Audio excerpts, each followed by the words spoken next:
a frontal assault, providing cover for infantry and taking massive damage upon itself. If an anti-tank guided missile strikes right here, like a Cornet or a similar weapon, the protective armor activates and deflects it. During the full-scale war between Russia and Ukraine, tens of thousands of tanks have burned on the battlefield.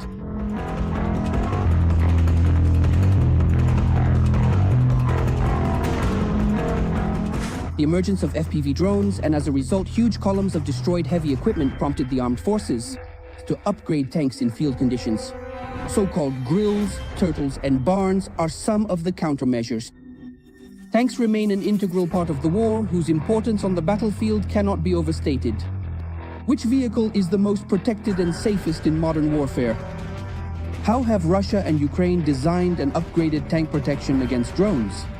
This and more, coming up in the arsenal.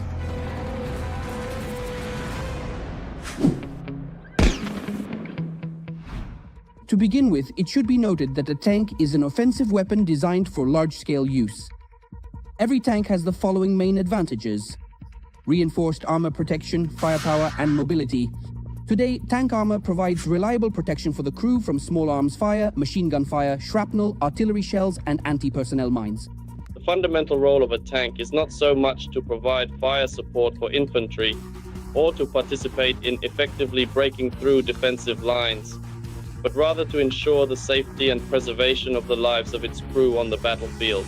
And only after the crew, all other functions are secondary.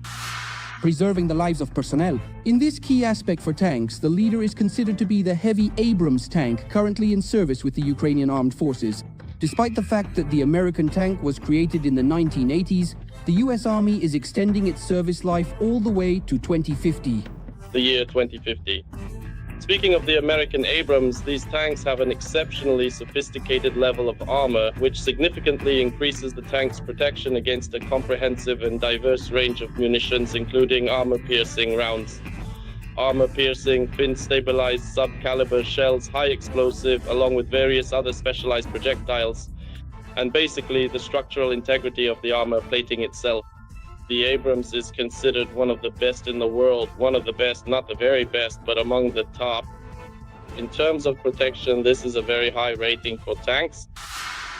There is no need to replace the Abrams, since engineers are constantly upgrading the combat vehicle. Mainly, this involves reinforcing the armor and adding new, modern digital systems. For example, the latest version of the Abrams, the M1A2, has given the commander an independent thermal imaging sight and a new generation of uranium armor. A few days ago, we were carrying out various tasks assigned by the command.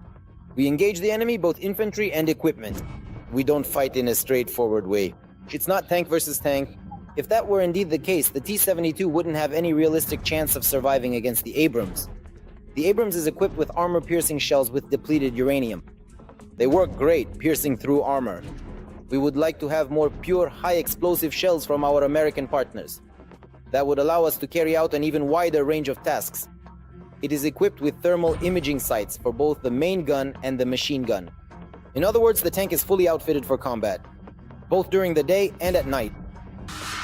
The technical specifications of the Abrams are as follows. Its combat weight is 60 tons. The engine power is 1,500 horsepower. The maximum speed on the highway is 67 kilometers per hour.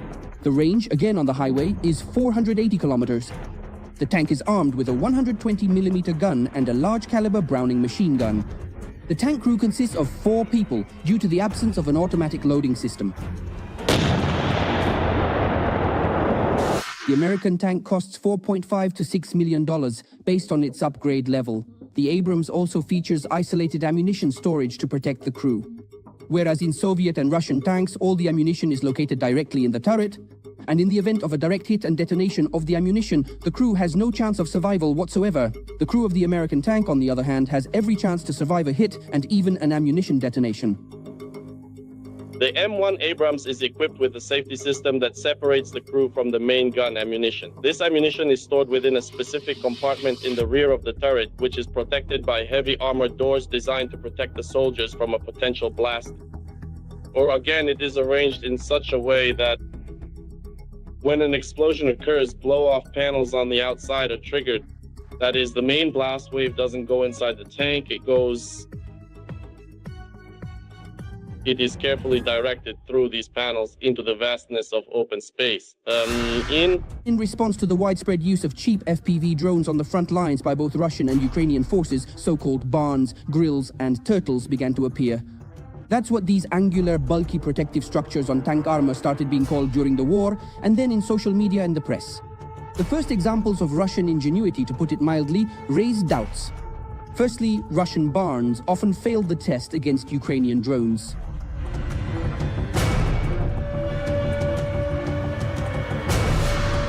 Secondly, the geniuses of Russian field engineering turned the combat vehicle into a huge, immobile metal coffin on tracks. You don't have to be a highly skilled mechanical engineer to understand that these hastily welded large shields, heavy metal plates, and various other materials significantly compromise another important quality of the tank. That is mobility. And by the way, firepower is a separate issue, because when it comes to the turret, can it even turn? Basically, they turn into, like the self-propelled guns from the trench warfare era, where the gun was fixed in place. So they try to significantly enhance one specific quality of the tank at the direct expense of its other essential capabilities.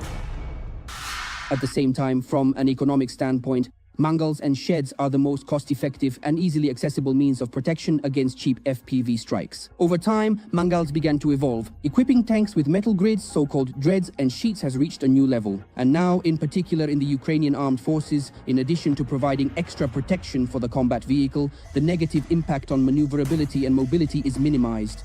Of the mangal tank. These brooms around the perimeter of the tank, or as they're also called, dreads, this sophisticated combination of wires with reactive armor panels and what is commonly referred to as an anti-drone hood. All this provided the crew with a much greater sense of security, while under frequent attacks from Russian FPV drones. Over time, FPV drones and the so-called Tsar Mangals became yet another turn in the ongoing battle between shield and sword, where the evolution of offensive weapons brings about new, sometimes unexpected solutions in defense systems. A technical device for transporting personnel. The sides are completely encased in heavy-duty sheet metal, and positioned directly on the upper surface, there is specialized mining rubber. Between the armored capsule and the outer mangle structure, thick wooden logs have been strategically placed along both sides.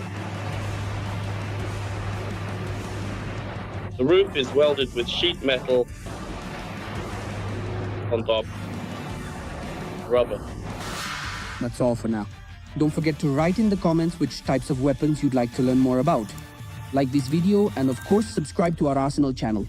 The link is in the description below the video.